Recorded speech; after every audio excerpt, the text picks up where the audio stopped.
Kenapa aku sedih? Karena sebenarnya aku ngerasa kasihan aja sih sama diri aku. Setinggi apapun aku melangkah, sejauh apapun aku kemudian bertemu itu masih nggak ada artinya. Aku masih punya ketakutan yang sama.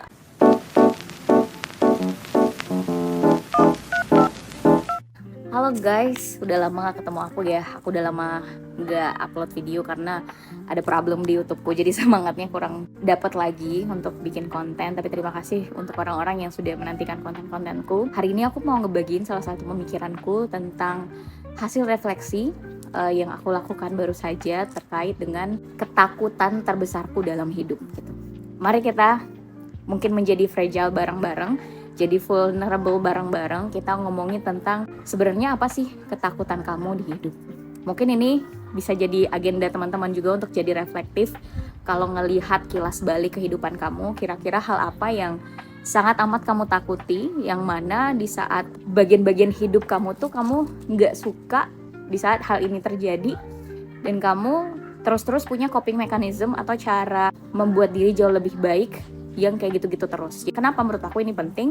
Karena di saat kita tahu apa ketakutan terbesar kita itu bisa memitigasi pilihan-pilihan hidup yang mungkin bisa jadi kita ambil karena kita mencegah si ketakutan itu datang. Aku akan kasih tahu ketakutan terbesarku selama aku tumbuh adalah aku takut dikecilkan orang lain.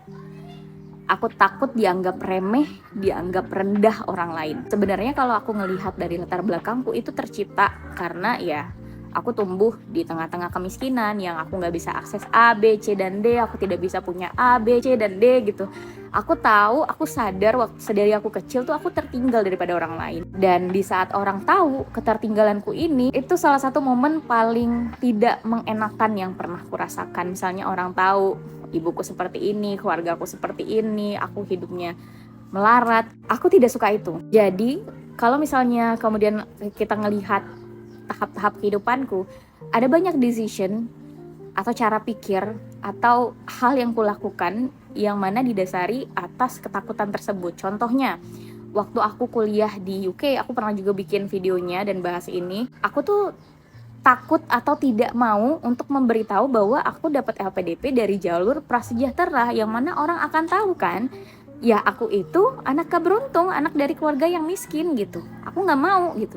Aku terus-terus denial dengan kenyataan tersebut sampai akhirnya insecurity itu, mungkin ya kita bisa bilang ketakutan itu tuh aku face, aku hadapi dan aku bilang sama orang-orang. Sampai sekarang aku ada di tahap aku tidak malu untuk menyampaikan dari mana aku berasal. Aku datang dari keluarga yang miskin, aku datang dari orang yang sangat struggle, aku tidak malu. Itu butuh perjalanan dan acceptance yang cukup panjang. Tapi ada satu hal yang menurut aku hingga sekarang aku belum bisa berdamai gitu. Ya ketakutan besar itu, aku takut direndahkan orang lain dan dikecilkan orang lain. Contohnya decision yang aku ambil karena ketakutan ini adalah sekembalinya aku dari UK, aku memutuskan uang tabunganku aku belikan mobil. Aku ingin di saat aku membuat organisasi NGO pendidikanku, aku dilihat, oh dia ini udah settle nih. Oh kalau kita mau kolaborasi sama dia, oh oke nih, menjanjikan nih. Aku tidak ingin direndahkan. Ide yang aku punya, hal yang mau aku buat, aku tidak ingin direndahkan karena aku berasal dari latar belakang ini gitu. Sampai sekarang sulit sekali untuk aku merubah caraku berpikir ini, yang mana aku takut banget dikecilin orang lain. Aku takut banget dianggap tidak berarti atau less important karena aku berangkat dari sosial ekonomi ini. Kenapa aku sedih?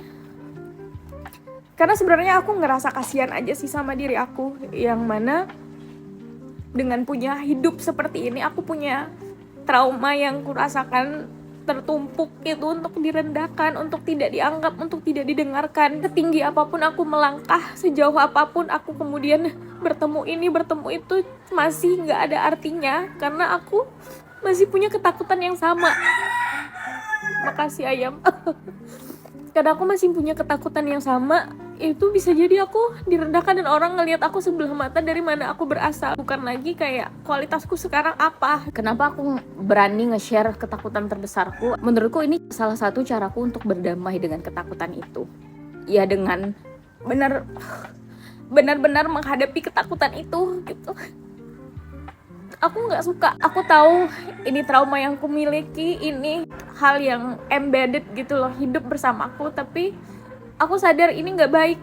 Kalau selalu dimanapun aku berada, aku takut orang lain tuh tahu aku berasal dari keluarga seperti ini. Terus mereka nganggap aku tuh less worthy. Mereka nggak dengerin aku, dia siapa. Aku nggak ngerasa itu sehat. Makanya tadi gitu di perjalanan pulang tuh aku meyakinkan pada diriku, orang lain tuh nggak harus tahu kamu siapa. Orang lain tuh nggak harus respect kamu gitu. Kamu nggak perlu itu. Aku pengen ngasih tahu ke diri aku apa.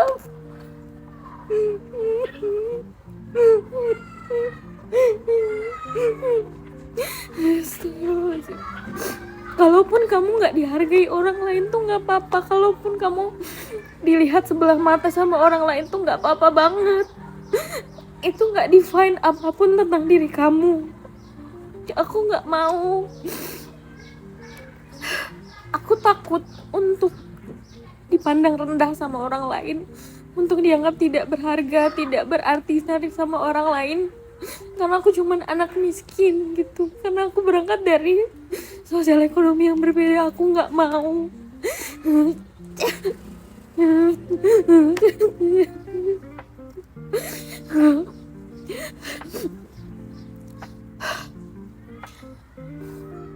Aku nggak mau menaruh harga diriku dengan ketakutan ini gitu. Aku tahu, sangat paham bahwa aku sangat berharga. Aku tuh punya confidence yang tinggi. Tapi di satu sisi aku tuh juga punya rasa inferior yang juga sama tingginya dari bagaimana aku dibesarkan, bagaimana aku tumbuh dengan rasa inferior yang cukup tinggi. Ini masih jadi pelajaran yang besar untuk aku, untuk bisa meyakinkan ke diriku, kamu gak akan dikecilkan orang lain, kamu gak akan dianggap rendah, gak apa-apa. Emang sampai sekarang tuh caraku untuk mungkin aku dihargai tanpa aku harus berbicara adalah ya aku jauh lebih berpakaian formal. Kemudian aku kalau pergi tuh ya pakai mobilku, orang ngelihat gitu. Jadi aku gak perlu ngomong, orang tuh udah menghargai duluan gitu. Apakah aku harus ngomong dulu, aku harus ngeliatin kualitasku dulu, orang harus menghargai aku gitu. Jadi makanya aku berpikir ya dengan penampilan mungkin orang bisa menghargai aku dan tidak melihat aku sebatas dari aku anak orang miskin gitu. Dan menurut aku itu nggak sehat karena aku rely on materialistis gitu. Yang mana itu kayak kejar-kejaran sama hal yang gak akan ada habisnya. Aku tuh pengen punya rasa penerimaan diri akan latar belakangku, akan apa yang aku lewati dulu. Dan aku gak perlu takut untuk gak dianggap apapun sama orang-orang, gak apa-apa gitu. Ya aku masih selalu belajar remind diri aku, belajar stoicism gitu. Karena menurut aku itu cara terbaik untukku, yaitu dengan berdamai dengan apapun dan dengan merasa sebenarnya yang kecil itu yang berarti. Aku gak harus dapetin yang besar untuk bisa bersyukur. Mungkin itu aja yang mau aku sampein. Dan kira-kira menurut teman-teman gimana? Apa sih ketakutan yang kamu miliki dan kamu sendiri takut untuk menghadapinya? Aku sendiri akhirnya berefleksi ini hari ini cukup panjang dan membagikannya di sini. Kalau kamu punya pendapat apapun dan hal yang ingin disampaikan, silakan tinggalin di kolom komentar. Aku seneng banget ngebacainnya. Terima kasih sudah menyaksikan. Kenalin, nama aku Livia. Aku seneng banget membagikan hal yang kupelajari dan juga pemikiran baru lainnya, serta perjalanan hidup dan semua refleksi yang aku punya. Kalau kamu suka konten seperti ini, kamu bisa subscribe dan juga share video ini, dan juga jangan lupa like, and see you on my next content. Terima kasih. Bye!